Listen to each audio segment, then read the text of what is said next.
ಸರ್ವರೂಪಧರಂ ಶಾಂತಂ ಸರ್ವನಾಮಧರಂ ಶಿವಂ ಸಚ್ಚಿದಾನಂದರೂಪಮದ್ವೈತಂ ಸತ್ಯಂ ಶಿವಂ ಸುಂದರಂ ಆಹಾರ ನಿದ್ರ ಭಯಮೈದುನಾನಿ ಸಾಮಾನ್ಯಮೇತಸ್ಪದು ಭಿನ್ನರಾಯ ಜ್ಞಾನಂ ನಾರಾಯಣ ಅಧಿಕೋ ವಿಶೇಷಃ ಜ್ಞಾನೇನ ಸೂಯ ಪಶುಭಿಃ ಸಮಾನಃ.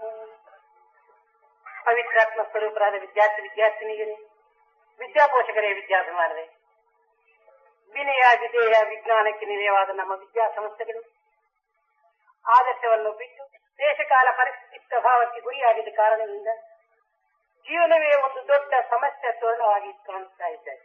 ಈ ಸಮಯದಲ್ಲಿ ಸತ್ಯಾನ್ವೇಷಣ ಸಲ್ಲಿಸಿ ತಮ್ಮ ಲಕ್ಷ್ಯವನ್ನು ಗುರುತಿಸಿ ಸಂಘಕ್ಕೂ ಸಮಾಜಕ್ಕೂ ಸರಿಯಾದ ಶಾಂತಿ ಭದ್ರತೆಗಳನ್ನು ನೀಡುವುದಕ್ಕೆ ತಕ್ಕಂತ ಸಮರ್ಥಗಳು ವಿದ್ಯಾರ್ಥಿಗಳಂತ ಮಾತ್ರ ನಾನು ಸಂಪೂರ್ಣ ವಿಶ್ವಾಸದಿಂದ ನಾನು ಹೇಳ್ತಾ ಇದ್ದೀನಿ. ಜಗತ್ತಿನಲ್ಲಿ ಅಶಾಂತಿ, ಅಕ್ರಮ, ಅನಾಚಾರ, ಅಸತ್ಯಗಳಂತ ಪೈಶಾಚಿಕ ಪ್ರವೃತ್ತಿಗಳು ಪ್ರಳಯ ತಾಂಡವ ಸಲ್ಲಿಸುತ್ತಿರುವ ಈ ಸಮಯದಲ್ಲಿ ಶಾಂತಿ ಭದ್ರತೆಗಳನ್ನು ಪೋಷಿಸಿ ನಮ್ಮ ಸಮಾಜಕ್ಕೆ ಒಳ್ಳೆಯ ಸಗೌರವವನ್ನು, ಭಾರತೀಯ ಸಂಸ್ಕೃತಿಯನ್ನು ಸ್ಥಿರವಾಗಿ ಸ್ಥಾಪಿಸುವುದಕ್ಕೆ ವಿದ್ಯಾರ್ಥಿಗಳೇ ತಕ್ಕಂತ ಸಮರ್ಥಗಳಂತನೂ ನಮ್ಮ ಸಂಪೂರ್ಣ ವಿಶ್ವಾಸ. ಭಾರತ ದೇಶದಲ್ಲಿ ಹುಟ್ಟಿ ಬೆಳೆದು ಭಾರತ ದೇಶದಲ್ಲಿ ಸುಸ್ಥಿರ ನಿವಾಸ ಮಾಡಿಕೊಂಡು ಭಾರತೀಯ ಸಂಸ್ಕೃತಿ ಅಂದ್ರೆ ಏನೋ ನಮ್ಮ ವಿದ್ಯಾರ್ಥಿ ಸ್ಥಿತಿನಲ್ಲಿ ಅಷ್ಟು ಗೊತ್ತಾಯ್ತಾ ಇಲ್ಲ. ಆಚಾರ, ವಿಚಾರ, ರೀತಿ, ನೀತಿಗೆ ಸಾರ ತತ್ವಗಳೇ ನಮ್ಮ ಭಾರತೀಯ ಸಂಸ್ಕೃತಿ ಎಂಬುವ ಪವಿತ್ರವಾದ ಪದಾರ್ಥ ಸ್ವರೂಪ ಅವರು ದರ್ಶಿಸಬೇಕು. ಆವಾಗ ನಮ್ಮ ಅನಾದಿ ಕಾಲದಲ್ಲಿ ವೇದಶಾಸ್ತ್ರ, ಇತಿಹಾಸ, ಪುರಾಣಗಳ ಪ್ರಮಾಣಗಳು ನಮ್ಮ ವಿದ್ಯಾರ್ಥಿ ಹೃದಯದಲ್ಲಿ ಪ್ರತಿಷ್ಠೆ ಮಾಡಿದರೆ ಆವಾಗ ನಮ್ಮ ಭಾರತೀಯ ಸಂಸ್ಕೃತಿ ತಿರುಗಿ ಪುನರುದ್ಧರಣ ಆಗುವುದಕ್ಕೆ ಏನು ಸಂಶಯ ಇಲ್ಲ. ನಮ್ಮ ಕಾಲೇಜಿ ಮಕ್ಕಳು ತುಂಬಾ ಪವಿತ್ರವಾದ ಹೃದಯದಿಂದ ಕರ್ತವ್ಯ ಕರ್ಮಗಳು ನಿರ್ವರ್ತಿಸ್ತಾ ಅವರವರ ಬಾಧ್ಯತೆಗಳನ್ನು ಅವರು ಗುರುತಿಸಿಕೊಂಡು ತಾಯಿ ತಂದೆಯೊಳಗೂ ಒಳ್ಳೆಯ ಸದ್ಗೀತಿನಲ್ಲಿ ಬೆಳೀತಾ ಇರುವ ಈ ಸಮಯದಲ್ಲಿ ನಾನು ನಮ್ಮ ವಿದ್ಯಾರ್ಥಿಗಳ ಒಂದು ಸುಗುಣಗಳನ್ನು ನಾವು ಎಣಿಸುವುದು ಅದು ಒಳ್ಳೆಯದಲ್ಲ ಅಂತ ನಮ್ಗೆ ತೋರಿಸ್ತಾ ಇದೆ. ಮುಖ್ಯವಾಗಿ ಈ ದೇಶದಲ್ಲಿ ಕರ್ಮಭೂಮಿ, ತ್ಯಾಗಭೂಮಿ, ಯೋಗ ಭೂಮಿ ಎಂಬ ಒಳ್ಳೆಯ ಸಾರ್ಥಕ ನಾಮ ಪಡಿಸಿದ ನಮ್ಮ ಭಾರತ ದೇಶದಲ್ಲಿ ಇಂತಹ ವಿದ್ಯಾರ್ಥಿಗಳ ಅಭಿವೃದ್ಧಿ ದಿನದಿನಕ್ಕೆ ಹೆಚ್ಚಾಗಬೇಕಂತ ನಮ್ಮ ಸಂಕಲ್ಪ. ಆ ಕಾರಣದಿಂದಲೇ ಈ ಹಳ್ಳಿಗಳ ಸಮೀಪದಲ್ಲಿರುವ ಈ ಬೃಂದಾವನದಲ್ಲಿ ಒಂದು ಕಾಲೇಜನ್ನು ಸ್ಥಾಪಿಸಿ ಈ ಹಳ್ಳಿಗಳಿಗೂ ಮಕ್ಕಳಿಗೆಲ್ಲ ಸರಿಯಾದ ಅನುಕೂಲಗಳನ್ನು ಸೇರಿಸಿ ಅವರಿಗೆ ಒಳ್ಳೆಯ ಅಭಿವೃದ್ಧಿಗೆ ತಕ್ಕಂತ ಅನುಕೂಲಗಳನ್ನು ನಾವು ಸರಿಯಾದ ಮಾರ್ಗದಲ್ಲಿ ಅವರ ಅಂದಿಸುವುದಕ್ಕೆ ನಾವು ಸಂಸಿದ್ಧರಾಗಿದ್ದೀವಿ. ಈ ಸಮಯದಲ್ಲಿ ನಮ್ಮ ವೈಸ್ ಚಾನ್ಸಲರ್ ಚಿಕ್ಕೋಳ್ ಅವರು, ಇನ್ನು ನಮ್ಮ ಗೋಕಾಕ್, ಇನ್ನು ಮಿಕ್ಕಿದ ನಮ್ಮ ಗವರ್ನರ್ ಇಂತಹವರೆಲ್ಲರೂ ನಮ್ಮ ಕಾಲೇಜಿಗೆ ತಕ್ಕಂತ ಸಹಾಯ ಮಾಡ್ತಾ ಒಳ್ಳೆಯ ಸುಬೋಧಗಳನ್ನು ಹೇಳುತ್ತಾ ಮಧ್ಯ ಮಧ್ಯ ಹೇಗಿದೆ ಏನು ಎಂಬ ವಿಚಾರವನ್ನು ಅವರು ವಿಚಾರಿಸ್ತಾ ನಮ್ಮ ಕಾಲೇಜಿ ಅಭಿವೃದ್ಧಿಗೆ ತಕ್ಕಂತ ಒಳ್ಳೆ ಶುಭ ಸೂಚನೆಗಳೆಲ್ಲ ಅವರು ತೋರಿಸ್ತಾ ಇರುವುದು ನಮ್ಮ ವಿದ್ಯಾರ್ಥಿಗಳ ಅದೃಷ್ಟ ಅಂತ ನಾನು ಹೇಳ್ತಾ ಇದ್ದೀನಿ. ಮುಖ್ಯವಾಗಿ ನಾನು ಕನ್ನಡದಲ್ಲಿ ಮಾತಾಡೋದಕ್ಕೆ ಸ್ವಲ್ಪ ನಿಮ್ಗೆ ಕಷ್ಟ ಆಗಿರ್ಬೋದು. ನಾನು ಹೇಗಾದ್ರೂ ಮಾತಾಡಬಹುದು, ಅದನ್ನ ಅರ್ಥ ಮಾಡಿಕೊಳ್ಳೋದು ನಿಮ್ಗೆ ತುಂಬಾ ಕಷ್ಟ ಆಗಬಹುದು. ಇವಾಗ ಪ್ರಪಂಚದಲ್ಲಿ ಎಂತ ಪರಿಸ್ಥಿತಿ ಅಂದ್ರೆ ಒಳ್ಳೆ ವಿಚಾರಣಾ ಬುದ್ಧಿ ಇರುವ ಮನುಷ್ಯರಿಗೆ ಈ ಸಮಯದಲ್ಲಿ ವಿದ್ಯಾ ರಂಗದಲ್ಲಿ ಎಂಥ ಅಶಾಂತಿ, ಅಕ್ರಮ, ಒಂದು ಕಳತೆಗಳೆಲ್ಲ ವಿಜೃಂಭಣ ಆಯ್ತಾ ಇರುವುದು ನಿಮ್ಗೆಲ್ಲರಿಗೂ ಗೊತ್ತಿರುವ ವಿಷಯ. ಮುಖ್ಯವಾಗಿ ನಮ್ಮ ವಿದ್ಯಾರ್ಥಿಗಳಿಗೆ ನಾವು ಹೇಳುವ ವಿಷಯ ಏನಂದ್ರೆ ಈ ಸುನ್ನಿತವಾದ ಹೃದಯಕ್ಕೆ, ಪವಿತ್ರವಾದ ಆತ್ಮಕ್ಕೆ, ಒಂದು ನಿರ್ಮಲವಾದ ಒಂದು ಭಾವಕ್ಕೆ, ಒಂದು ಮಾಲಿನ್ಯವಾದ ಒಂದು ರಾಜಕೀಯ ಸಂಸ್ಥೆಗಳ ಒಳಗೆ ನೀವು ಸೇರಬಾರ್ದಂತ, ಅಂತಹ ಮಾಲಿನ್ಯವಾದ ಒಂದು ವಿಷಯಗಳನ್ನು ಹೃದಯಕ್ಕೆ ಸೇರಿಸಬಾರ್ದಂತ ನಾನು ಅವರನ್ನ ಆಶಿಸ್ತಾ ಇದ್ದೀನಿ. ನಮ್ಮ ಮಕ್ಕಳ ಒಳಗೆ ಒಳ್ಳೆ ಪವಿತ್ರವಾದ ಗುಣಗಳಿದ್ದರೂ ಸ್ವಾರ್ಥಕ್ಕೋಸ್ಕರವಾಗಿ ಈ ರಾಜಕೀಯ ರಂಗದಲ್ಲಿ ನಮ್ಮ ಮಕ್ಕಳನ್ನೆಲ್ಲ ಸೇರಿಸಿ ಅವರ ಜೀವನ ಹಾಳು ಮಾಡುವ ವ್ಯಕ್ತಿಗಳನ್ನು ತುಂಬಾ ಅಭಿವೃದ್ಧಿ ಆಯ್ತಾ ಇದ್ದ ಕಾರಣದಿಂದ ನಮ್ಮ ವಿದ್ಯಾಸಂಸ್ಥೆ ಒಳಗೆ ಇಂಥ ಅಶಾಂತಿ ಎಲ್ಲ ಅಭಿವೃದ್ಧಿ ಆಯ್ತಾ ಇದ್ವಿ. ಇಲ್ಲದಿದ್ದರೆ ವಿದ್ಯಾರ್ಥಿಗಳ ಒಳಗೆ ಎಂಥ ದೋಷಗಳನ್ನು ಅವರ ಒಳಗೆ ಬರೋದಕ್ಕೆ ಅವಕಾಶ ಇಲ್ಲ. ಆ ಕಾರಣದಿಂದ ನಮ್ಮ ವಿದ್ಯಾರ್ಥಿಗಳು ಒಳ್ಳೆ ಪವಿತ್ರವಾದ ಹೃದಯದಿಂದ, ಆತ್ಮವಿಶ್ವಾಸದಿಂದ, ಪವಿತ್ರವಾದ ಒಂದು ಅವರ ಜೀವನಕ್ಕೆ ತಕ್ಕಂತ ಒಂದು ದೃಷ್ಟಿಯನ್ನು, ಲಕ್ಷ್ಯವನ್ನು ಹಿಡಿಕೊಂಡು ಅವರು ಅವರ ಜೀವನವನ್ನು ಸಾಧಿಸಬೇಕಂತ ನಾನು ಆಶೀರ್ವದಿಸ್ತಾ ಇದ್ದೀನಿ. ಮುಖ್ಯವಾಗಿ ನಮ್ಮ ವಿದ್ಯಾರ್ಥಿಗಳಿಗೆ ಒಳ್ಳೆ ಪವಿತ್ರವಾದ ಆತ್ಮವಿಶ್ವಾಸ, ಅಂದ್ರೆ ಅದೇ ಪರಮಾತ್ಮ ವಿಶ್ವಾಸ ಅಂತ. ಈ ಆಧ್ಯಾತ್ಮಿಕ ವಿಷಯದಲ್ಲಿ ಯಾವ ಹುಡುಗನಿಗೂ ವಿಶ್ವಾಸ ಇಲ್ಲದಿದ್ದರೆ ಆ ಹುಡುಗನು ಮಾತ್ರನೇ ತುಂಬಾ ಕೆಟ್ಟೋಗ್ತಾ ಇದ್ದಾರೆ. ಇದು ಪ್ರತ್ಯಕ್ಷ ನಿದರ್ಶನ. ಆತ್ಮವಿಶ್ವಾಸ ಇಲ್ಲೂ ಹೃದಯ ಏನೂ ಪ್ರಯೋಜನಕ್ಕೆ ಬರೋದಿಲ್ಲ. ಆತ್ಮವಿಶ್ವಾಸನೆ ಜೀವನಕ್ಕೆ ಒಂದು ಬೆಳಕು ತೋರಿಸ್ತಾ ಇರ್ತಾರೆ. ವಿಶ್ವಾಸ ಎಂಬುವ ಒಂದು ಬೀಜ ಹಾಕಿದರೆ ಅದರ ಒಳಗೆ ಪ್ರೇಮ ಅನ್ನುವ ಒಂದು ಅಂಕುರ ಬರ್ತಾ ಇರ್ತಾರೆ. ಈ ಅಂಕುರದಿಂದ ಶಾಂತಿ ಎಂಬುವ ಒಂದು ಟ್ರೀ ಆಗುತ್ತಾ ಇರ್ತಾರೆ, ಮರ ಆಗುತ್ತದೆ. ಈ ಮರದ ಒಳಗೆ ಪರಮಾತ್ಮ ಎಂಬುವ ಒಂದು ಫ್ಲವರ್ ಬರ್ತಾ ಇದೆ. ಈ ಫ್ಲವರ್ ನಿಂದಾನೇ ನಮ್ಮ ಆನಂದ ಅನ್ನುವ ಒಂದು ಹಣ್ಣು ಬರ್ತಾ ಇದೆ. ಈ ಹಣ್ಣು ಒಳಗಿರುವ ಒಳ್ಳೆ ಮಧುರವಾದ ರಸಾನೆ ನಮ್ಮ ಕ್ಯಾರೆಕ್ಟರು ಅಂತ ನಾವು ತಿಳ್ಕೋಬೇಕು. ಮೇಲಿ ಫ್ರೂಟು ಕೆಳಗೆ ರೂಟು ಇಲ್ಲದಿದ್ರೆ ನಮ್ಮ ಜೀವನ ಒಂದು ಪಯಣಿದ್ದಾಗೆ ಅಂತ ಆಗುತ್ತೆ. ಮೇಲಿ ನಮ್ಮ ಕ್ಯಾರೆಕ್ಟರ್ ಅಭಿವೃದ್ಧಿ ಮಾಡ್ಕೋಬೇಕು, ಕೆಳಗೆ ಆತ್ಮವಿಶ್ವಾಸ ಅನ್ನುವ ಒಂದು ರೂಟ್ಸ್ನೆಲ್ಲ ನಾವು ಭದ್ರವಾಗಿ ನೋಡ್ಕೋಬೇಕು. ಈ ಎರಡೂ ನಾವು ಚೆನ್ನಾಗಿ ನೋಡಿಕೊಂಡ್ರೆ ನಮ್ಮ ಜೀವನಕ್ಕೆ ಎಂಥ ಕಷ್ಟಗಳು, ನಷ್ಟಗಳು, ಅನ್ಯಾಯ, ಅನಾಚಾರಗಳು ಸೇರಿದ್ರು ಎಂಥ ಇದನ್ನು ನಮ್ಮ ಹೃದಯಕ್ಕೆ ಅಪವಿತ್ರ ಮಾಡುವುದಕ್ಕೆ ಅವಕಾಶ ಆಗುವುದಿಲ್ಲ. ಇಂಥ ಸಮಯದಲ್ಲಿ ನಮ್ಮ ವಿದ್ಯಾರ್ಥಿಗಳು ಒಳ್ಳೆ ಕ್ರಮಶಿಕ್ಷಣದಿಂದ ಈ ಬೃಂದಾವನದಲ್ಲಿ ನಡ್ಕೊಳ್ತಾ ಇದ್ದಾರೆ. ಮುಖ್ಯವಾಗಿ ಕ್ಲಾಸ್ ನಲ್ಲಿ ಎಂಥ ಮಾರ್ಕ್ಸ್ ಎಷ್ಟು ಬಂದಿದೆ ಏನು ಅಂತ ಮಾರ್ಕ್ಸ್ ನಾವು ನೋಡದಿದ್ರೂ ಪರವಾಗಿಲ್ಲ, ಮಾರ್ಕ್ಸ್ ನಮ್ಮ ವಿದ್ಯಾರ್ಥಿಗಳಿಗೂ ಇಲ್ಲದಿದ್ರೂ ಪರವಾಗಿಲ್ಲ, ರಿಮಾರ್ಕ್ಸ್ ಮಾತ್ರ ಬರಬಾರ್ದು ಅಂತ ನಮ್ಮ ಅಭಿಪ್ರಾಯ. ಈ ವಿದ್ಯಾರ್ಥಿಗಳೊಳಗೆ ಮುಖ್ಯವಾದ್ದು ಕ್ರಮಶಿಕ್ಷಣ. ಈ ಕ್ರಮಶಿಕ್ಷಣ ಇಲ್ಲದಿದ್ದರೆ ಒಂದು ಕಾಡಿನಲ್ಲಿರುವ ಒಂದು ಮೃಗನೇ ಒಂದು ಬೆಟರ್ ಅಂತ ನಾವು ಹೇಳಬಹುದು. ಕ್ರಮಶಿಕ್ಷಣ ಪ್ರಧಾನವಾದ್ದು, ಅದೇ ನಮ್ಮ ಜೀವನಕ್ಕೆ ಆಧಾರವಾದ್ದು. ಇಂತಹ ಕ್ರಮಶಿಕ್ಷಣ ನಾವು ಬಿಟ್ಟು ಬಿಟ್ಟರೆ ಮನುಷ್ಯನಿಂದ ಅಂತಿಕತೆ ಹೆಚ್ಚಾದ ಒಂದು ಪವಿತ್ರವಾದ ಒಂದು ಗುಣಗಳು ಬೇರೆ ಇಲ್ಲ. ಕ್ರಮಶಿಕ್ಷಣ, ಈ ಕ್ರಮಶಿಕ್ಷಣಕ್ಕೆ ತಕ್ಕಂತ ಅಭ್ಯಾಸಗಳೆಲ್ಲ ನಮ್ಮ ಕಾಲೇಜು ಒಳಗೆ ನಮ್ಮ ಉಪಾಧ್ಯಾಯರೆಲ್ಲ ಕೊಡ್ತಾ ಇದ್ದಾರೆ. ಉಪಾಧ್ಯಾಯರು ತುಂಬಾ ಭಕ್ತಿ ಶ್ರದ್ಧೆಯಿಂದ ಈ ಮಕ್ಕಳು ಒಳ್ಳೆ ಸ್ಪೆಷಲ್ ಕ್ಲಾಸಸ್ ಎಲ್ಲ ತಕೊಂಡು ನಮ್ಮ ಮಕ್ಕಳಿಗೆಲ್ಲ ಒಳ್ಳೆ ರೀತಿಯಿಂದ ಹೇಳ್ತಾ ಇದ್ದಾರೆ. ಬರೀ ಟೀಚರ್ಸ್ ಮಾತ್ರ ಹೇಳಿದ್ರೆ ಪ್ರಯೋಜನ ಇಲ್ಲ, ನಮ್ಮ ವಿದ್ಯಾರ್ಥಿಗಳು ಅದಕ್ಕೆ ತಕ್ಕಂತ ಹಾಗೆ ಒಳ್ಳೆ ಒಂದು ರಿಯಾಕ್ಷನ್, ಹಾಗೆ ಅವ್ರಿಗೂ ಒಂದು ಒಳ್ಳೆ ಪವಿತ್ರವಾದ ಒಂದು ಹೃದಯ ಬಂದುಬಿಟ್ಟು ನಮ್ಗೆಲ್ಲ ಸ್ಪೆಷಲ್ ಕ್ಲಾಸಸ್ ಎಲ್ಲ ಇಟ್ಕೋಬೇಕು ಅಂತ ವಿದ್ಯಾರ್ಥಿಗಳ ಬಾಯಿನಿಂದಾನೇ ನಾವು ಕೇಳ್ತಾ ಇದ್ದೀವಿ. ಇಂಥ ವಿದ್ಯಾರ್ಥಿಗಳು, ಇಂಥ ಉಪಾಧ್ಯಾಯರು ಇಬ್ಬರು ಒಂದಕ್ಕೊಂದು ಸರಿಯಾದ ಒಂದು ಭಾವದಲ್ಲಿ ಸೇರಿಸಿದ್ದಾರೆ. ನೆಗೆಟಿವ್ ಪಾಸಿಟಿವ್ ಸೇರಿದ್ರೆ ಲೈಟ್ ಬಂದ ಹಾಗೆ ನಮ್ಮ ವಿದ್ಯಾರ್ಥಿಗಳ ಒಂದು ಶ್ರದ್ಧಾ, ಉಪಾಧ್ಯಾಯರ ಒಂದು ಅಭಿಮಾನ ಎರಡೂ ಸೇರಿಸಿಕೊಂಡು ನಮ್ಮ ವಿದ್ಯಾ ಸಂಸ್ಥೆಗೆ ಒಳ್ಳೆ ಅಭಿವೃದ್ಧಿ ಆಗುತ್ತದೆ ಅಂತ ನಾನು ನೆನೆಸ್ತಾ ಇದ್ದೀನಿ. ಮುಖ್ಯವಾಗಿ ಇದು ಚಿಕ್ಕ 2 ವರ್ಷದ ಕೂಸು ನಮ್ಮ ಕಾಲೇಜ್. ಈ 2 ವರ್ಷದ ಕೂಸನು 1 ವರ್ಷ 2 ತಿಂಗಳು 3 ತಿಂಗಳು ಕೂಸು ಆದ್ರೆ ಪರವಾಗಿಲ್ಲ, ಹೇಗಾದ್ರು ಒಂದು ತೊಟ್ಟಿಲವರೆಗೆ ಹಾಕಿಬಿಟ್ರೆ ಅವ್ರು ಹಾಗೆ ಮರಗಿ ಬಿಡ್ತಾರೆ, ಏನು ಟೈಮ್ ಕಾಯಿ ಕೊಡಬಹುದು.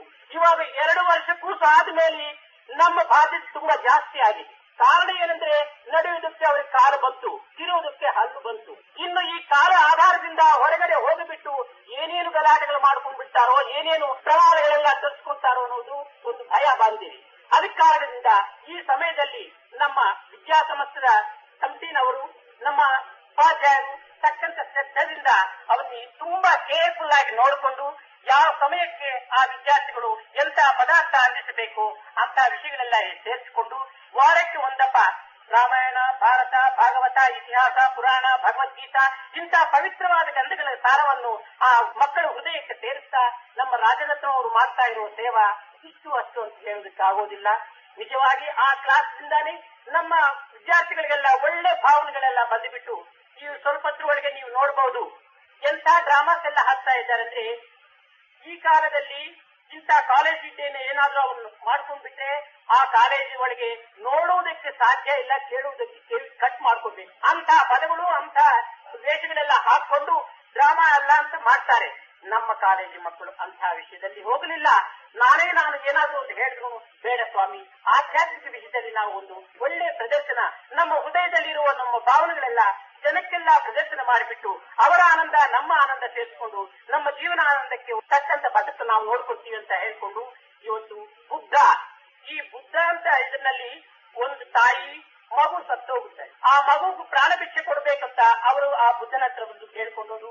ಆ ಬುದ್ಧ, ಅಮ್ಮ ಜಗತ್ತು ಒಳಗೆ ಇಂಥ ಜನನ ಮರಣ ಇರುವುದೇ ಈ ಕಾಯ, ದುಃಖಮಯವಾದ್ದು ಈ ಜಗತ್ತು, ರೋಗಮಯವಾದ್ದು ಈ ದೇಹ, ಅಶಾಂತಿಮಯವಾದ್ದು ನಮ್ಮ ಜೀವನ, ಇರುವೆ ಮಂಚ ನಮ್ಮ ಸಂಸಾರ, ಇಂಥ ಇದರೊಳಗೆ ಸುಖ ನಿತ್ಯ ಬರುವುದು ಯಾರಿಗಾದ್ರೂ ಸಾಧ್ಯವೇ ಅಂತ ಅವರು ಹೇಳುವುದು. ಅದರಿಂದ ಅವರಿಗೆ ದುಃಖ ಎಲ್ಲ ತಡ್ಕೊಂಡು ಒಳಗೆ ಅಯ್ಯೋ ಪ್ರತಿಯೊಬ್ಬ ಜೀವನಿಗೂ ಇಂತಹ ಜನನ ಆದ ಮೇಲೆ ಮರಣ ಖಂಡಿತ ಸತ್ಯ ಅಂತ ಅವರು ತಿಳ್ಕೊಂಡು ಸತ್ಯಾನ್ವೇಷಣೆ ಸಲ್ಲಿಸಿಕೊಂಡು ಅವರು ಒಳ್ಳೆಯ ರೀತಿಯಲ್ಲಿ ಹೋಗುವುದು. ಈ ರೀತಿಯಾದ ಸುಬೋಧನೆಯಿಂದ ಹೃದಯಕ್ಕೆ ಶಾಂತಿ ಭದ್ರತೆಗಳನ್ನು ನೀಡುವ ಒಂದು ಪ್ರಯತ್ನಕ್ಕೆ ನಮ್ಮ ಮಕ್ಕಳೆಲ್ಲ ಸರಿಯಾದ ಅಭ್ಯಾಸಗಳೆಲ್ಲ ಸಲ್ಲಿಸ್ತಾ ಇದ್ದಾರೆ. ಇನ್ನೊಂದು ಹೇಳಿದಾಗೆಲ್ಲ ಮಾಡ್ತಾರ. ಇದು ಈ ಸಮಯದಲ್ಲಿ ತುಂಬಾ ಅವಸರವಾದ್ದು. ಮನೆಯಲ್ಲಿ ತಾಯಿಗಳು ತಂದೆಗಳು ಇವರೆಲ್ಲ ಹೇಳೋದು ಒಂದು ಮಾಡೋದು ಒಂದು. ಈ ಸಮಯದಲ್ಲಿ ನಮ್ಮ ಭಾರತ ದೇಶದಲ್ಲಿ ವಿದ್ಯಾರ್ಥಿಗಳೆಲ್ಲ ಕೆಟ್ಟೋದಕ್ಕೆ ಕಾರಣ ಪೇರೆಂಟ್ಸ್ ಅಂಡ್ ಟೀಚರ್ಸ್.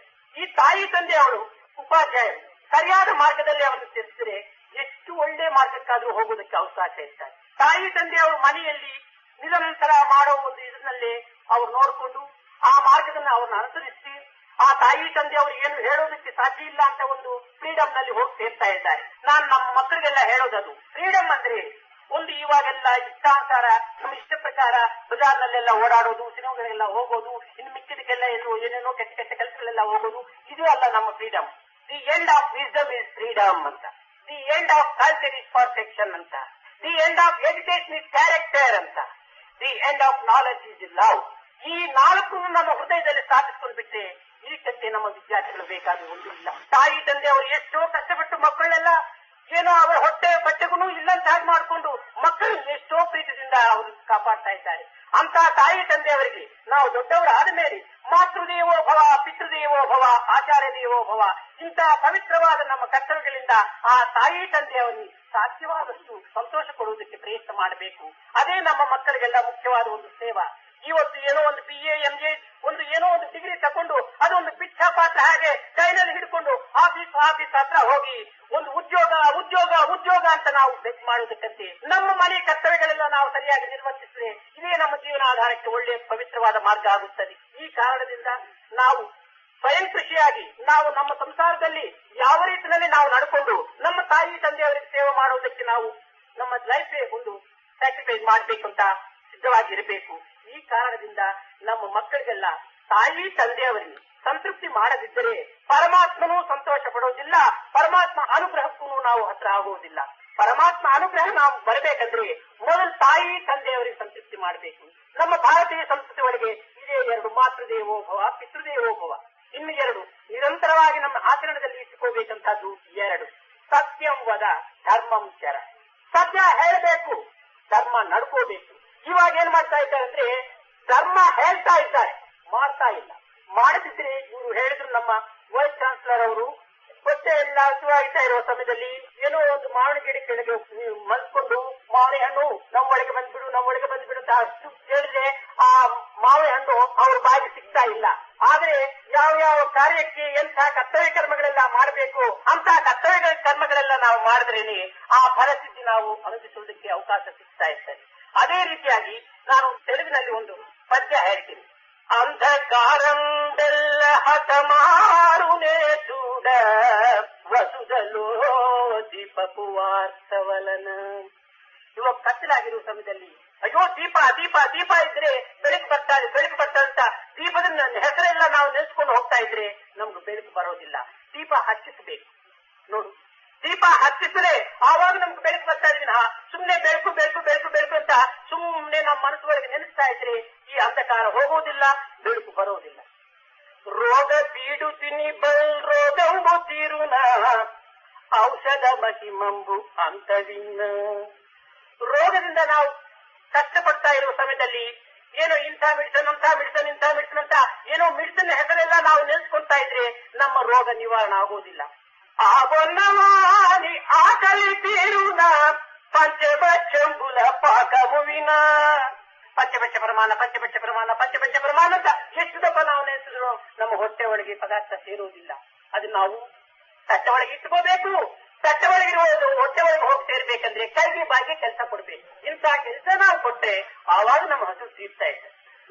ಈ ರೀತಿಯಾಗಿ ಪ್ರತಿಯೊಂದು ನಾವು ಎಂಥ ಕಾರ್ಯಕ್ಕೆ ಎಂಥ ಮಾರ್ಗದಿಂದ ಯಾವ ಕರ್ತವ್ಯದಿಂದ ನಾವು ಆ ಪರಿಸ್ಥಿತಿಯನ್ನು ನಾವು ಪಡೆಯಬೇಕು ಅನ್ನೋ ಒಂದು ಉದ್ದೇಶ ಮಕ್ಕಳ ಒಳಗೆ ಒಳ್ಳೆಯ ವಿಚಾರದ ಜ್ಞಾನವನ್ನು ದೊಡ್ಡವರೆಲ್ಲ ಹೇಳ್ಬೇಕು. ಇಂತಹ ಇದನ್ನು ತಾಯಿ ತಂದೆಯವರೆಲ್ಲ ಗುರುತಿಸಿ ಈ ಮಕ್ಕಳ ಒಂದು ಜೀವನಕ್ಕೆ ಭಾರತೋದ್ಧಾರಕರು ಆಗುವ ನಮ್ಮ ವಿದ್ಯಾರ್ಥಿಗಳ ಒಂದು ಹೃದಯವನ್ನು ಪವಿತ್ರವಾದ ಪದಗಳಿಂದ ತುಂಬಿಸಿ, ಪವಿತ್ರವಾದ ಒಂದು ಭಾವಗಳೆಲ್ಲ ಅವರ ತಲೆಯೊಳಗೆ ಸೇರಿಸಿ, ಒಳ್ಳೆಯ ಜೀವನವನ್ನು ಅಭಿವೃದ್ಧಿ ಮಾಡುವುದಕ್ಕೆ ಸರಿಯಾದ ಒಂದು ಕರ್ತವ್ಯ ಕರ್ಮಗಳೆಲ್ಲ ಅನುಭವಿಸಬೇಕಂತ ನಮ್ಮ ವಿದ್ಯಾಸಂಸ್ಥೆಗಳ ಒಳಗೇನು ಸ್ವಲ್ಪ ಆಧ್ಯಾತ್ಮಿಕ ಅಭಿವೃದ್ಧಿಗಳನ್ನು ವಿದ್ಯಾರ್ಥಿಗಳ ಮನಸ್ಸಿನೊಳಗೆ ಸೇರುವುದಕ್ಕೆ ತಕ್ಕಂತ ಒಂದು ಪಾಠ್ಯ ಗ್ರಂಥಗಳೆಲ್ಲ ಒಂದು ಹೊಸದಾಗಿ ನಿರ್ಮಿಸಬೇಕಂತ ನಾನು ಆಶಿಸ್ತಾ ಇದ್ದೀನಿ.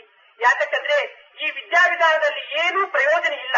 ಬರೀ ಏನೋ ಒಂದು ಓದೋದು, ಡಿಗ್ರಿ ಸಂಪಾದಿಸೋದು, ಎಲ್ಲೋ ಹೋಗೋದು, ಎಲ್ಲಾದ್ರೂ ಒಂದು ಕೆಲಸಕ್ಕೆ ಒಂದು ಇಂಜಿನಿಯರ್ ಪಾಸ್ ಮಾಡಿದ್ದಾರೆ, ಡಾಕ್ಟರ್ ಪಾಸ್ ಮಾಡಿದ್ದಾರೆ, ಫಸ್ಟ್ ಕ್ಲಾಸ್ ಅಂತಾರೆ. ಈ ಡಾಕ್ಟರ್ ಇಂಜಿನಿಯರ್ ಎಲ್ಲಾದ್ರೂ ಒಂದು ಇಂಟರ್ವ್ಯೂಗೆ ಹೋಗ್ಬಿಟ್ರೆ ಕೆಲಸಕ್ಕೆ ಅಂತ ಅಲ್ಲಿ ಏನಾದ್ರೂ ಚಿಕ್ಕ ಕ್ವಶನ್ ಕೇಳಿದ್ರು ಅವ್ರು ಏನು ಹೇಳೋದಕ್ಕಾಗೋದಿಲ್ಲ. ಆ ಕೇಳಿದ ಕ್ವಶನ್ ಚಿಕ್ಕದಾದ್ರೂ ಏನು ಹೇಳೋದಕ್ಕಾಗೋದಿಲ್ಲ. ಇಂತಹ ವಿಷಯಗಳೆಲ್ಲ ಬರ್ತಾ ಇದೆ. ಇವತ್ತು ಜಗತ್ತು ಬಗ್ಗೆ ಧರ್ಮಮೂಲಂ ಇದಂ ಜಗತ್ತು ಅನ್ನೋದು ಶೂನ್ಯವಾಗಿ, ಧನಮೂಲಂ ಇದಂ ಜಗತ್ತು, ಅಡ್ಮಿಷನ್ ಫೀಸು, ಮಾರ್ಕ್ಸ್ ಫೀಸು, ಇನ್ನು ಪಾಸ್ ಫೀಸು, ಇನ್ನು ಏನೇನೋ ಈ ರೀತಿಯಾಗಿ ಹೋಗ್ತಾ ಇದ್ರಿ. ನಮ್ಮ ವಿದ್ಯಾಸಂಸ್ಥೆಗಳಲ್ಲಿ ಯಾವ ರೀತಿ ಎಲ್ಲ ವ್ಯಕ್ತಿ ಬರ್ತಾರೆ ಬರೋದಿಲ್ಲ. ಕಾರಣ ಏನಂದ್ರೆ ನಾವು ಒಳ್ಳೆಯ ಸಮಸ್ಯೆಗಳೆಲ್ಲ ಸಾಧಿಸಿ ನಮ್ಮ ವಿದ್ಯಾರ್ಥಿಗಳ ಹೃದಯದಲ್ಲಿ ಪವಿತ್ರವಾದ ಒಂದು ದೈವ ತತ್ವವನ್ನು ಒಂದು ಸ್ಥಾಪಿಸಿದರೆ ಆವಾಗೇ ನಮ್ಮ ವಿದ್ಯಾರ್ಥಿಗಳೆಲ್ಲ ಒಳ್ಳೆ ಪವಿತ್ರವಾದ ಮಾರ್ಗಕ್ಕೆ ಬರಬಹುದು ವಿನಃ ಇಲ್ಲದಿದ್ದರೆ ಈ ಗ್ರಂಥಗಳೆಲ್ಲ ಅವರು ತಲೆ ಒಳಗೆ ಸೇರಿಸಿಕೊಳ್ಳುವುದಕ್ಕೆ ಸರಿಯಾದ ಸ್ಥಾನ ಇಲ್ಲ. ಒಂದು ಲೈಬ್ರರಿ ಅಂದ್ರೆ ದೊಡ್ಡ ಲೈಬ್ರರಿ ಆಗಿ ತೋರಿಸಬೇಕು ನಮ್ಮ ಪ್ರಭುತ್ವಕ್ಕೆ. ಅವರ ಟೆಕ್ಸ್ಟ್ ಬುಕ್ಸ್ ಅವರು ಓದೋದಿಲ್ಲ, ಇನ್ನು ಲೈಬ್ರರಿಗೆ ಯಾರು ಬರ್ತಾರೆ? ಇದೆಲ್ಲ ಧನವ್ಯಯಕ್ಕೋಸ್ಕರವಾಗಿ ಹೋಗ್ತಾ ಇದೆ. ಮುಖ್ಯವಾಗಿ ಅವರು ಒಳಗೆ ಅಭಿವೃದ್ಧಿ ಬರಬೇಕು, ಓದಬೇಕು, ಒಳ್ಳೆ ವಿಷಯಗಳೆಲ್ಲ ನಾವು ತಿಳ್ಕೋಬೇಕು. ಬರೀ ಟೆಕ್ಸ್ಟ್ ಬುಕ್ಸ್ ಮಾತ್ರ ನಾವು ಓದ್ಬಿಟ್ರೆ ಪ್ರಯೋಜನ ಇಲ್ಲ. ಜಗತ್ತು ಒಳಗೆ ಯಾವ ಕಾಲಕ್ಕೆ ಯಾವ ಪ್ರದೇಶದಲ್ಲಿ ಎಂತಹ ವಿಷಯಗಳೆಲ್ಲ ನಮ್ಗೆ ಬೇಕಾಗುತ್ತದೋ ಅಂತ ಒಂದು ಭಾವದಿಂದ ಎಲ್ಲಾ ಭಾಷೆಗಳನ್ನು ಕಲಿಸ್ಕೋಬಹುದು. ಇವಾಗ ಕನ್ನಡದಲ್ಲೇ ಮಾತಾಡಬೇಕು, ಇಂಗ್ಲಿಷ್ ನಲ್ಲೇ ಮಾತಾಡಬೇಕು, ಹಿಂದಿನಲ್ಲೇ ಮಾತಾಡಬೇಕು ಅಂತ ಈ ಲ್ಯಾಂಗ್ವೇಜ್ ಟ್ರಬಲ್ಸ್ ನಾವು ತರಬಾರ್ದು. ನಿಮ್ಗೆ ಒಳ್ಳೆ ಶಿಕ್ಷಣ ಸಾಮರ್ಥ್ಯಗಳೆಲ್ಲ ಇದ್ರೆ ಎಲ್ಲಾ ಭಾಷೆಗಳು ನೀವು ತಿಳ್ಕೊ. ಇದು ಯಾರು ಅಡ್ಡಿ ಮಾಡ್ತಾರೆ? ಇಂತಹ ಚಿಕ್ಕ ಚಿಕ್ಕ ವಿಷಯಗಳಿಗೆಲ್ಲ ಹೋಗ್ಬಿಟ್ಟು ನಮ್ಮ ವಿದ್ಯಾರ್ಥಿಗಳ ಜೀವನನೇ ಹಾಳು ಮಾಡ್ಕೊಳ್ತಾ ಇದ್ದಾರೆ. ನಮ್ಮ ಭಾರತ ದೇಶದಲ್ಲಿ ಈ ವಿದ್ಯಾರ್ಥಿಗಳಿಗೂ ಏನೋ ಒಬ್ಬರಿಬ್ಬರಿಗೂ ಮಾತ್ರ ಸ್ವಾರ್ಥಕ್ಕೋಸ್ಕರಂತ ಅವರ ಒಂದು ಜೀವನಕ್ಕೆ ಆಧಾರಕ್ಕೋಸ್ಕರಂತ ವಿದ್ಯಾರ್ಥಿ ಸಮಸ್ಯೆಗಳೆಲ್ಲ ತುಂಬಾ ಹಾಳು ಮಾಡ್ತಾ ಇದ್ದಾರೆ. ನಮ್ಮ ವಿದ್ಯಾರ್ಥಿಗಳು ಮಾತ್ರ ಇಂತಹ ಸ್ಟ್ರೈಕ್ನಲ್ಲಾದ್ರೂ ಇಂತಹ ವಿಷಯದಲ್ಲಾದ್ರೂ ಏನು ಕಾಲು ಹಿಡಬಾರ್ದಂತ ನಾನು ಆಶಿಸ್ತಾ ಇದ್ದೀನಿ.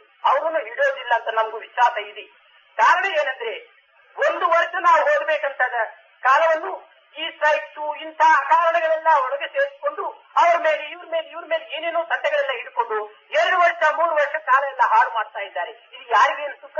ನಿಮ್ಗೆ ನಷ್ಟ, ನಿಮ್ಗೆ ಕಷ್ಟ, ನಿಮ್ಮ ತಾಯಿ ತಂದೆಯವರಿಗೆ ನಿಮ್ಗೆ ಅಪಕಾರ ಮಾಡಿದ ಹಾಗೆ ಆಗುತ್ತದೆ. 1 ವರ್ಷದ ಒಂದು ವಿದ್ಯೆ 1 ವರ್ಷದಲ್ಲಿ ನೀವು ಪೂರ್ತಿ ಮಾಡಿಕೊಂಡು ಹೋಗ್ಬೇಕು. ವಿದ್ಯಾಧಿಕಾರಿಗಳ ಮೇಲೆ ನಾವು ಏನು ಅಧಿಕಾರ ನಾವು ಚಲಾಯಿಸಬಾರದು. ಆ ವಿದ್ಯಾಧಿಕಾರಿಗಳು ಹೇಳಿದ ಹಾಗೆ ನಾವು ಮಾಡಿಕೊಂಡು ಕೇಳಿಕೊಂಡು ಅವರ ಒಂದು ಆಜ್ಞೆ ಶಿರಸಾವಹಿಸಿ ನೀವು ಹೋದರೆ ನಿಮ್ಮ ಜೀವನಕ್ಕೆ ಒಳ್ಳೆ ಶಾಂತಿ ಭದ್ರತವಾಗಿ ಜೀವನ ನೀವು ನಡ್ಕೊಂಡು ಹೋಗ್ಬೋದು ಅಂತ ನಾನು ಆಶಿಸ್ತಾ ಇದ್ದೀನಿ. ವಿದ್ಯಾರ್ಥಿನಿಯರೇ, ಇವತ್ತು ನಮ್ಮ 2ನೇ ವರ್ಷ ವಾರ್ಷಿಕೋತ್ಸವವನ್ನು ನಡೆಸಿಕೊಂಡದ್ದು ನಮ್ಮ ವಿದ್ಯಾರ್ಥಿಗಳು ಎಷ್ಟೋ ಸಂತೋಷ. 3 ದಿನದಿಂದ ಈ ಬೃಂದಾವನದಲ್ಲಿ ವಿದ್ಯಾರ್ಥಿಗಳೆಲ್ಲ ಸೇರಿಕೊಂಡು ಎಂಥ ರೂಪದಲ್ಲಿ ನಮ್ಗೆ ಕಾಣ್ತಾ ಇದ್ದಾರೆ ಅಂದ್ರೆ ಒಳ್ಳೆ ಲಾಲ್ಬಾಗ್ ಒಳಗೆ ರಕರಕವಾದ ಒಂದು ಪುಷ್ಪಗಳೆಲ್ಲ ಸೇರಿದ ಒಂದು ಹೂವಿನ ತೋಟ ಎಲ್ಲ ಇರ್ತಾರೆ. ಆ ರೀತಿಯಾಗಿ ನಮ್ಮ ಮಕ್ಕಳೆಲ್ಲ ಒಬ್ಬರೊಬ್ಬರು ಒಂದೊಂದು ರೂಪ, ಒಬ್ಬರೊಬ್ಬರು ಒಂದೊಂದು ಡ್ರೆಸ್, ಒಬ್ಬರೊಬ್ಬರು ಒಂದೊಂದು ಆನಂದದಿಂದ ಈ ನಡ್ಕೊಂಡು ಹೋಗ್ತಾ ಆಡ್ತಾ ಪಾಡ್ತಾ ಆನಂದದಲ್ಲಿ ಓಡಾಡ್ತಾ ಇದ್ರೆ ಒಂದು ಹೂವಿನ ತೋಟನ ಹಾಗೆ ಕಾಣ್ತಾ ಇದೆ. ಈ ಬೃಂದಾವನದಲ್ಲಿ ನಮ್ಮ ಮಕ್ಕಳೇ ಹೂವುಗಳು. ಇಂತಹ ಹೂಗಳೆಲ್ಲ ಒಳ್ಳೆ ಪವಿತ್ರವಾದ ಒಂದು ಅಭಿವೃದ್ಧಿ ಮಾಡಿಕೊಂಡು ಹೃದಯದಿಂದ ಜಗತ್ತಿಗೆಲ್ಲ ಇಂತಹ ವಿದ್ಯಾರ್ಥಿಗಳೆಲ್ಲ ಒಳ್ಳೆ ಸುಬೋಧಗಳೆಲ್ಲ ಸಲ್ಲಿಸಬೇಕಂತ ನಾನು ಆಶಿಸ್ತಾ ಇದ್ದೀನಿ. ಇವಾಗ ಇಂತಹ ವಿದ್ಯಾರ್ಥಿಗಳು ಸ್ವಲ್ಪ ತಾವು ಪ್ರಯತ್ನಪೂರ್ವಕದಿಂದ ಅಭಿವೃದ್ಧಿ ಮಾಡಿದರೆ ನಮ್ಮ ಭಾರತ ದೇಶದಲ್ಲಿ ಈ ವಿದ್ಯಾಸಂಸ್ಥೆಗಳೆಲ್ಲ ನಮ್ಮ ಭಾವಿ ಭಾರತೋದ್ಧಾರಕರಾದ ವಿದ್ಯಾರ್ಥಿಗಳೇ ಈ ದೇಶಕ್ಕೆ ಲೀಡರ್ಸ್ ಆಗಿಬಿಟ್ರೆ ಒಳ್ಳೇದಾಗುತ್ತದೆ ಅಂತ ನಾನು ಆಶಿಸ್ತಾ ಇದ್ದೀನಿ. ಮುಖ್ಯವಾಗಿ ನಮ್ಮ ವಿದ್ಯಾರ್ಥಿಗಳೆಲ್ಲ ಇವತ್ತು ಫಸ್ಟ್ ಕ್ಲಾಸ್ ನಲ್ಲಿ ಬಂದಿರೋ ಮಕ್ಕಳಿಗೆಲ್ಲ 1-2 ರೆಸ್ಟ್ ವಾಚ್ ಕೊಟ್ಟಿದ್ದೀನಿ. ನಮ್ಮ ವಿದ್ಯಾರ್ಥಿಗಳಿಗೆಲ್ಲ ಗೊತ್ತು, ಮಿಕ್ಕಿದವ್ರನ್ನು ಸ್ವಲ್ಪ ತಿಳ್ಕೋಬೇಕಂತ ಹೇಳ್ತಾ ಇದ್ದೀನಿ. ಅವರಿಗೆ ಯಾವ ಕಾರಣಕ್ಕೋಸ್ಕರ ನಾವು ರೆಸ್ಟ್ ವಾಚ್ ಕೊಟ್ಟಿದ್ದಂದ್ರೆ ರೆಸ್ಟ್ ಅಂದ್ರೆ ಏನು? ದೇಹಕ್ಕೆ ರೆಸ್ಟ್ ಇಲ್ಲ, ಮನಸ್ಸಿಗೆ ಹೆಂಗೆ ಆಗ ರೆಸ್ಟ್ ಬರ್ತಾ ಇರ್ತಾರೆ. ದೇಹ ನಿರಂತರ ಓಡಾಡ್ತಾ ದೇಹಕ್ಕೆ ವಿಶ್ರಾಂತಿ ಇಲ್ಲದಿದ್ರೆ ಮನಸ್ಸು ವಿಶ್ರಾಂತಿ ಹೇಗೆ ಬರ್ತದೆ? ಅದೂ ಇಲ್ಲ. ಇನ್ನು ವಾಚ್ ಅಂದ್ರೆ ಬರೀ ಈ ರೂಪ ನೋಡ್ಕೊಂಡು ವಾಚ್ ಅಂತಿರ್ತ. ಅದು ಅಲ್ಲ ನಾವು ಹೇಳೋದು ನಮ್ಮ ವಿದ್ಯಾರ್ಥಿಗಳಿಗೂ. WATCH ಈ 5 ಅಕ್ಷರಗಳನ್ನು ಅವರ ಹೃದಯದಲ್ಲಿ ಪ್ರತಿಷ್ಠೆ ಮಾಡ್ಕೋಬೇಕು. Watch your word. ನಿಮ್ಮ ತಾಯಿ ತಂದೆ ಹತ್ರ ಆದ್ರು, ನಿಮ್ಮ ಫ್ರೆಂಡ್ಸ್ ಹತ್ರ ಆದ್ರು, ನಿಮ್ಮ ಗುರುಗಳ ಹತ್ರ ಆದ್ರು, ನಿಮ್ಮ ಅಧಿಕಾರಿಗಳ ಹತ್ರ ಆದ್ರು ಆ ವರ್ಡ್ ಎಂತಾದ್ರೂ ನಾವು ಯೂಸ್ ಮಾಡ್ತಾ ಇದ್ದೀವಿ. ಯಾರಿಗೆ ನೋವು ಕೊಡಿಸೋದು, ಮಾಡ್ತಾ ಇದ್ದೀನಾ ಏನು ಅಂತ ತಿಳ್ಕೋಬೇಕು. Watch your word. ಫಸ್ಟ್ ನೀವು ವರ್ಡ್ಸ್ ನೆಲ್ಲ ನೀವು ವಿಚಾರ ಮಾಡ್ಕೋಬೇಕು. ಯಾರನ್ನೇ ನೋಡಿಸಿದಂತ ವರ್ಡ್ಸ್ ಎಲ್ಲ ಯೂಸ್ ಮಾಡಬಾರ್ದು. ಇನ್ನು ಎರಡನೇದು ವಾಚ್ ಯುವರ್ ಆಕ್ಷನ್. ನಾವು ಯಾವ ರೀತಿಯಲ್ಲಿ ನಾವು ಇದು ಮಾಡಿ ನಡ್ಕೊಳ್ತಾ ಇದ್ದೀವಿ ಅನ್ನೋದೊಂದು ಅವಳ ಆಕ್ಷನ್ ಯಾವ ರೀತಿಯಲ್ಲಿ ಹೋಗ್ತಾ ಇದ್ದೀವಿ, ಕೆಟ್ಟ ಮಾರ್ಗದಲ್ಲಿ ಹೋಗ್ತಾ ಇದ್ದೀನ, ಒಳ್ಳೆ ಮಾರ್ಗದಲ್ಲಿ ಹೋಗ್ತಾ ಇದ್ದೀನ, ಇಲ್ಲ ಒಂದು ಸ್ಟ್ರೇಟ್ ಮಾರ್ಗದಲ್ಲಿ ಹೋಗ್ತಾ ಇದ್ದೀನಿ ಅಂತ ಅವಳ ಆಕ್ಷನ್ ಎಲ್ಲ ಯಾವ ರೀತಿಯಲ್ಲಿ ಇರುವುದು ಒಳ್ಳೆ ಇದಾಗಿ ನೀವು ತಿಳ್ಕೋಬೇಕು. ಮೂರನೇದು ಥಾಟ್. Watch your thought. ನಾವು ಥಾಟ್ ಏನು ಇಂಥ ಕೆಲಸಕ್ಕೆ ಬರಬಾರ್ದಂತಹ ಒಂದು ಥಾಟ್ಸ್ ಎಲ್ಲ ಬರ್ತಾ ಇದೆ, ಇಲ್ಲದ್ರೆ ಯೂಸ್ಲೆಸ್ ಥಾಟ್ಸ್ ಎಲ್ಲ ಬರ್ತಾ ಇದೆ. ಪವಿತ್ರವಾದ ಒಂದು ಪರಮಾತ್ಮ ಸ್ಥಿತಿನಲ್ಲಿ ಇರುವ ಥಾಟ್ಸ್ ಬರ್ತಾ ಇದೆ, ಪರೋಪಕಾರ ಸಂಬಂಧವಾದ ಒಂದು ಪವಿತ್ರವಾದ ಥಾಟ್ಸ್ ಬರ್ತಾ ಇದೆ ಅಂತ ಥಾಟ್ ನಾವು ವಿಚಾರ ಮಾಡಿಕೊಂಡು ಆ ಥಾಟ್ ಒಳ್ಳೆದಾದ್ರೆ ನೀವು ಕಂಟಿನ್ಯೂ ಮಾಡು, ಕೆಟ್ಟದಾದ್ರೆ ತಕ್ಷಣ ಅದನ್ನು ನೀವು ಖಂಡಿಸುವುದಕ್ಕೆ ಪ್ರಯತ್ನಿಸು. ಇದೇ ಥಾಟ್. ಇನ್ನು ನಾಲ್ಕನೇದು ವಾಚ್ ಯುವರ್ ಕ್ಯಾರೆಕ್ಟರ್. ಇನ್ನು ಐದನೇದು ವಾಚ್ ಯುವರ್ ಹಾರ್ಟ್.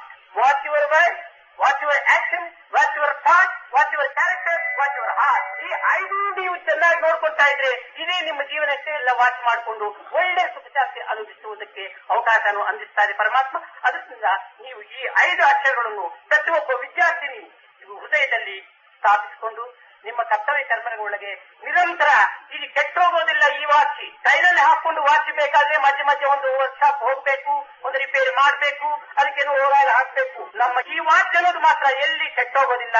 ಇಂತಹ ಪವಿತ್ರವಾದ ವಾಚಿ ನಮ್ಮ ಹೃದಯದಲ್ಲಿ ಇಟ್ಕೊಂಡ್ಬಿಟ್ಟೆ ಪರಮಾತ್ಮ ನಿರಂತರ ನಿಮ್ಮನ್ನು ವಾಚಿ ಮಾಡ್ತಾ ಇರ್ತಾರೆ. ಅವರ ಯೋಗಕ್ಷೇಮಂ ವಹಾಮ್ಯ. ನೀವು ಈ ವಾಚ್ ನೋಡ್ಕೊಂಡ್ಬಿಟ್ಟೆ ನಿಮ್ಮನ್ನು ಪರಮಾತ್ಮ ವಾಚ್ ಮಾಡ್ತಾ ಇರ್ತಾರೆ. ಇದು ಮಾತ್ರ ನಾವು ಯಾವಾಗೂ ಪರಮಾತ್ಮ ರಿಯಾಕ್ಷನ್, ರಿಫ್ಲೆಕ್ಷನ್, ರೀಸೌಂಡ್. ನೀವು ಎಂಥ ಪದಗಳೆಲ್ಲ ನೀವು ಮಾಡ್ತೀರೋ ಅಂತ ಪದನೇ ರಿಯಾಕ್ಷನ್ ಬರ್ತಾ ಇದ್ದಾರೆ, ರೀಸೌಂಡ್ ಬರ್ತಾ ಇರ್ತಾರೆ. ಅದರಿಂದ ಒಳ್ಳೆ ಮಾತುಗಳು, ಒಳ್ಳೆ ದೃಷ್ಟಿ, ಒಳ್ಳೆ ಶ್ರವಣ, ಒಳ್ಳೆ ಹೃದಯ, ಒಳ್ಳೆ ಕಾರ್ಯ ಈ ರೀತಿಯಾಗಿ ಮಾಡಿಕೊಂಡು ಮಕ್ಕಳೆಲ್ಲ ಒಳ್ಳೆ ಸಾರ್ಥಕವಾದ ನಾವನ್ನು ಮಾನವ ಅಜ್ಞಾನ ನಾ ಇಲ್ಲಂತಾಗಿ ವರ್ತಿಸೋದು, ಅಜ್ಞಾನ ಇಲ್ಲಂತಾಗಿ ವರ್ತಿಸೋನೇ ಮಾನವ ಅಂತ ಸಾರ್ಥಕವಾದ ಒಂದು ಹೆಸರನ್ನು ನೀವು ತರಬೇಕಂತ ನಾನು ಆಶೀರ್ವದಿಸ್ತಾ ನಾನು ಪ್ರಸಂಗ ಮುಗಿಸ್ತಾ ಇದ್ದೀನಿ. ಮಕ್ಕಳೆಲ್ಲ ಇನ್ನೂ ಡ್ರಾಮಾ ಎಲ್ಲ ಹಾಕ್ತಾರೆ, ಇರೋರೆಲ್ಲ ನೋಡ್ಕೊಂಡು ನಮ್ಮ ಮಕ್ಕಳೆಲ್ಲ ಒಳ್ಳೆ ಪ್ರೀತಿಯಿಂದ ಯಾರು ಅವ್ರಿಗೆ ಒಳ್ಳೆ ಟ್ರೈನಿಂಗ್ ಕೊಡೋರು ಡೈರೆಕ್ಟರ್ಸ್ ಯಾರು ಇಲ್ಲ, ಅವರವರು ಬುದ್ಧಿಪೂರ್ವಕವಾಗಿ ಭಕ್ತಿಪೂರ್ವಕದಿಂದ ಅವ್ರು ಮಾಡ್ತಾ ಇದ್ದಾರೆ. ಚೆನ್ನಾಗಿ ನೋಡ್ಕೊಂಡು ಆ ಡ್ರಾಮಾದಲ್ಲಿರುವ ಸಾರವನ್ನು ನೀವು ಹೃದಯದಲ್ಲಿ ಸೇರಿಸಿಕೊಂಡು ಹೋಗ್ಬೇಕಂತ ನಾನು ಆಶಿಸ್ತಾ ನಮ್ಮ ಪ್ರಸಂಗ